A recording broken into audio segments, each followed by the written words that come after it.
Hi అండి, ఎలా ఉన్నారు? ఈరోజు మన వ్లాగ్ ఏంటి అంటే చిన్న ట్రిప్ వేసామండి. ఇది మీతో షేర్ చేసుకోవాలని అనుకుంటున్నా. సరిగ్గా వీడియోస్ అయితే తీయలేదండి. అక్కడ అన్నీ తిరగడంలో ఆ ఎంజాయ్మెంట్లో పడి వీడియోస్ తీయటమే మర్చిపోయాను. ఏవో చిన్న క్లిప్స్ తీసానండి, అవే చూపిస్తాను. ఇక రండి చూద్దాం. మొదటిగా కోయంబత్తూరు నుండి స్టార్ట్ చేసామండి. అక్కడ అన్నీ చూసుకుని ఊటీ నైట్కి చేరుకున్నాం. అక్కడ స్టే చేసామండి. ఊటీ నిజంగా ఎంట్రీ అయిన వెంటనే ఏదో చెప్పలేని ఆనందం అండి. అక్కడ లొకేషన్ ఉందండి, పిక్స్ తీసుకోవడానికి భలే ఉందండి. ఆకాశం భూమి కలిసిపోయాయి. అక్కడ చలి ఎలా ఉంది అంటే గడ్డ కట్టుకుని పోతామండి. ఇక్కడ టెంపరేచర్ తక్కువగా ఉంటుంది కాబట్టి ఆక్సిజన్ లెవెల్స్ తక్కువగా ఉంటాయండి. కొంచెం బాడీ ఉన్న వాళ్ళకి బ్రీతింగ్ తీసుకోవడానికి కష్టంగా ఉంటుందండి. నైట్ అంతా స్టే చేసి మార్నింగ్ చర్చ్ చూసుకొని బొటానికల్ గార్డెన్ చూడడానికి వెళ్ళామండి.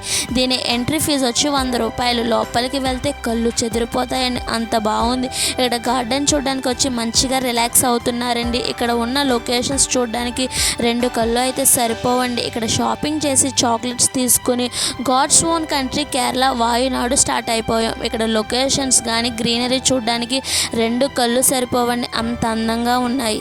మా బ్యాడ్ లక్ ఏంటి అంటే మంచి వర్షంలో వచ్చామండి. అన్నీ క్లోజ్లో ఉన్నాయి. ఓపెన్లో ఉన్నవన్నా చూడడానికి వెళ్దామంటే ఎక్కడ అడుగు పెడితే అక్కడ వర్షం. చూడండి ఇక్కడ కొండపైన ఎంతమంది ఉన్నారు, ఈ గాలి లొకేషన్ ఎంత బాగుంది అనేది. వాయునాడు సౌత్ ఇండియాలో పెద్ద జాయింట్ అడ్వెంచర్స్కి వచ్చామండి.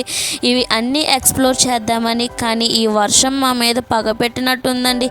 కింద కూడా దిగనివ్వలేదు. వెంటనే అక్కడ నుండి బెంగళూరు స్టార్ట్ అయిపోయాం. బెంగళూరు మైసూర్ మీదుగా వెళ్తుంటే ఆ అడవిని చూడడానికి 2 కళ్ళు సరిపోవండి. ఏనుగులు, జింకలు, నెమళ్ళు అన్నీ కనిపించాయి. అవి చాలా అందంగా ఉన్నాయండి.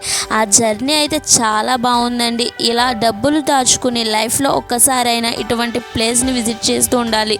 అప్పుడే మనసుకి హాయిగా ఉంటుంది. Please subscribe. వీడియో మీకు నచ్చినట్లయితే లైక్ చేయండి, షేర్ చేయండి, సబ్స్క్రైబ్ చేయండి ఫ్రెండ్స్.